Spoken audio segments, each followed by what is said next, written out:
The fight to release special counsel Robert Mueller's full report took a heated turn today. We don't need you interpreting for us.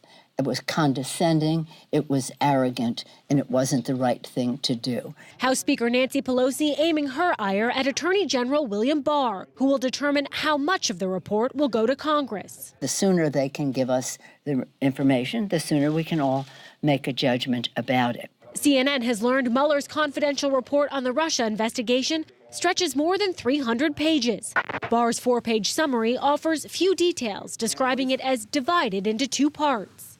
This was an attempted takeover of our government, of our country, an illegal takeover. President Trump firing back during a phone interview on his favorite network, while also looking to settle scores by taking aim at Democratic Congressman Adam Schiff. Well, Schiff is a bad guy because he knew he was lying. I mean, he's not a dummy. I have not had an opportunity to respond at all. Schiff, the chairman of the House Intelligence Committee, under fire for continuing to insist the Trump campaign colluded with the Russians. You can see evidence in plain sight on the issue of collusion. This even after the Attorney General's letter to Congress quoted Mueller's report as saying it did not establish that members of the Trump campaign conspired or coordinated with the Russian government in its election interference activities.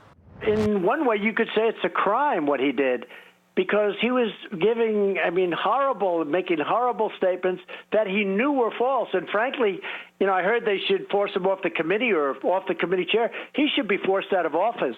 He is a disgrace to our country. Today, Republicans on Schiff's committee agreed, urging the chairman to step down. We have no faith in your ability to discharge your duties in a manner consistent with your constitutional responsibility and urge your immediate resignation. Schiff hitting back. You might think it's okay that the president himself called on Russia to hack his opponent's emails if they were listening. You might think it's okay that later that day, in fact, the Russians attempted to hack a server affiliated with that campaign. I don't think that's okay. Pelosi defending her Intelligence Committee chairman and turning the attention to the president. So what is the president afraid of? Is he afraid of the truth? That he would go after a member, a chairman of a committee? I think they're just scaredy cats. Now, getting that full report is sure to be a fight. House Judiciary Chairman Jerry Nadler actually spoke to the Attorney General on Wednesday evening and said that Barr will not commit to releasing the full report. We're also learning today from our colleagues on the Hill, Brianna, that one of the main issues here is the amount of grand jury material in that report. And they're going to have to, fight over whether they're going to get a court to agree to make that public brief. CNN's Mani Raju actually asked Speaker Pelosi a very pointed question today. Let's listen. Are you ready to accept that there was no collusion between the Trump campaign and the Russians? What I'm ready to do is act for the people with our bill to lower costs for prescription drugs and health care. In case you weren't sure, Jackie, she did not want to answer that question, so she answered the one that she wanted to. Well, I mean, it's an example of what a gift the Trump administration gave to the Democrats this week by refocusing on Obamacare and health care. I mean, that's something they want to talk about. That's something that they know that was beneficial to them in the 2018 midterm. So it allows them to pivot off of the Mueller investigation, which is more complicated. They can't entirely pivot off of it, though. No. I mean, we haven't seen the report. Well, that's the point, right? We've seen a few quotes from the report. Barely. I mean, partial quotes. Partial quotes. So, the revelation today that it's at least 300 pages long, probably helps explain the poll results that we've seen in the last couple of days, both the CNN poll and the CBS poll, that a very small percentage of Americans say this is the end of the story, that, that Trump has been cleared of all the questions raised about him, which is a logical response. We have a 4-page summary of a report that's over 300 pages. 300 pages, it can't just be, okay, there was nothing here, folks, that's it. There's got to be, obviously, a lot of evidence and information on a lot of different questions that people have. And I think until Americans see all of that, the cloud will not be fully dispelled over the White House. Look, I'm on board for as much of the Mueller report coming out as humanly possible, partly because we paid for it. But I'm also happy to talk about this story because it is good news. It's very good news for America that he did not collude with a hostile foreign government to become the president. It's very good news that he was not a foreign asset, that he is the duly elected president of the United States, whether you voted for him or not. That's good news for the country and our system of government. And I think, look, some people will say you set the bar too low, Mary Catherine. You're very excited that he didn't collude. I didn't set that bar. I think those same people forget how dead certain they were last week that Robert Mueller, the gold standard investigator, after 2 years of exhausted investigation was going to find that these bad and, in fact, treasonous things were true about the president. But he didn't. And those are the top lines, and I look forward to learning more. But look, I supported this investigation throughout, and I'm excited to hear not only the top lines, but the rest of it. But I think there were some who fervently hoped for a different end to this. And I say that based on throughout this ride, the side-eye, occasional hostility, hey, Twitter, that I got from merely expressing uncertainty or caution, or in fact that we should measure our credibility of public servants like even John Brennan, who it turned out wasn't that credible. We should, of course, measure that against the president's, who is not that credible as well, which we have done ad nauseum. But now the good news is the adversaries of the president can go about the business of beating him in an election, if that's what they want to do, which is a more healthy indulgence than the past 2 years. Or they can conspiracy theories about this, or they can move on to the next theory, at which point, open to evidence once again.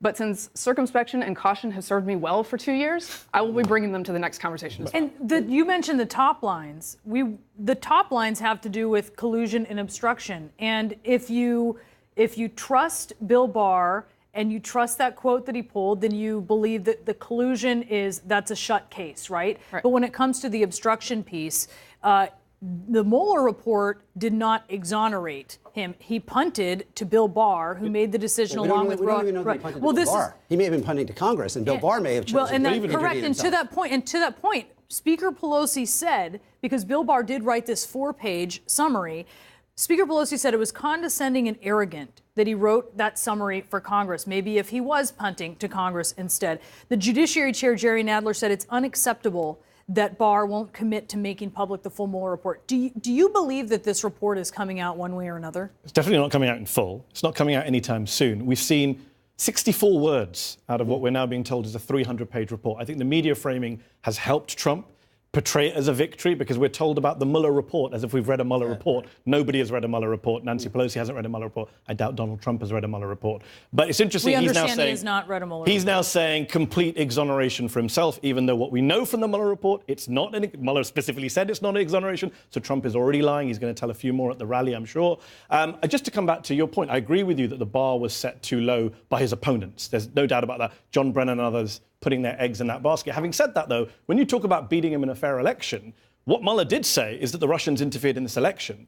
And Donald Trump told us for the last 2 years that they didn't. He stood next to Vladimir Putin and said, I trust Putin. Why should I not accept his denials? He said it might be a 400-pound hacker on a bed.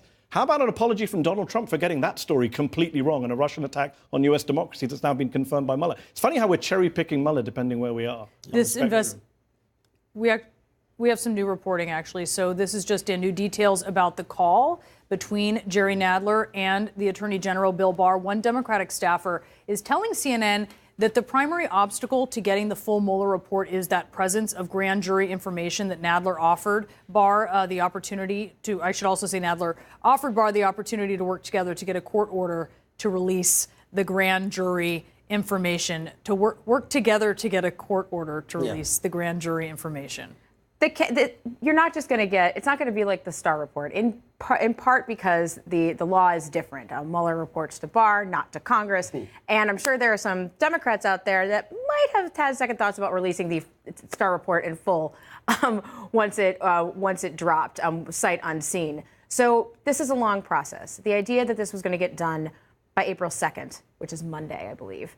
I know Democrats have said Tuesday, sorry. The 2nd, right? I don't have my calendar in front of me. I only know because I'm off on the 1st. But that was so that deadline. While they're saying they wanted, it was a hard deadline. That was going to be tough anyway. The Starr report was released, right? I mean, and the idea, I mean, if you kind of analogize, as people have said, the idea that we would have accepted Janet Reno's 4-page summary with 64 words of the Starr report is kind of ludicrous on its face. And it's not, if you look at the initial polling, it's pretty clear that this is not in the interest of the White House, the way that this is. I mean, yes, he has been able to portray it and spin it in the way that he wants, but the country is not taking what they have at this point. It's not even the analogy with the Starr report. Imagine if Mueller had come back saying, yes, he is guilty of a criminal conspiracy. Here are 64 words. Would the Republicans sit back and say, we accept Bob Mueller's findings that the president is a criminal without seeing the underlying evidence? Right. But it's the principle we get to see the underlying evidence. So last night on CNN, Congressman Adam Schiff, who is the chair of the House Intel Committee, predicted that Robert Mueller himself is eventually going to testify before Congress. if that is the case, what would you want to know? What are your questions for Mueller, especially keeping in mind that there might be a whole lot from the report that we're not going to see? Well, I mean, look, I mean, you know, I think the biggest question still is the question of the degree to which there was interaction between the campaign and the Russians. Yeah. You know, Adam Schiff today listed a whole series of things that are in the public record. Bob Mueller decided that, in his phrase, did not establish, I believe was his exact phrase, a criminal conspiracy. I think people are going to want to know, above all, I think even more than the obstruction questions, what exactly were the contacts? Why did Paul Manafort share polling information with his Ukrainian contact? What was behind this pattern of interaction, which is unlike what we have seen in previous presidential campaigns? And Adam Schiff today kind of went through the stuff that's in the public record. Now, Mueller reached according to at least Barr, he reached a definitive conclusion about that. But what was the actual contact and why did it occur? I think that would be the question.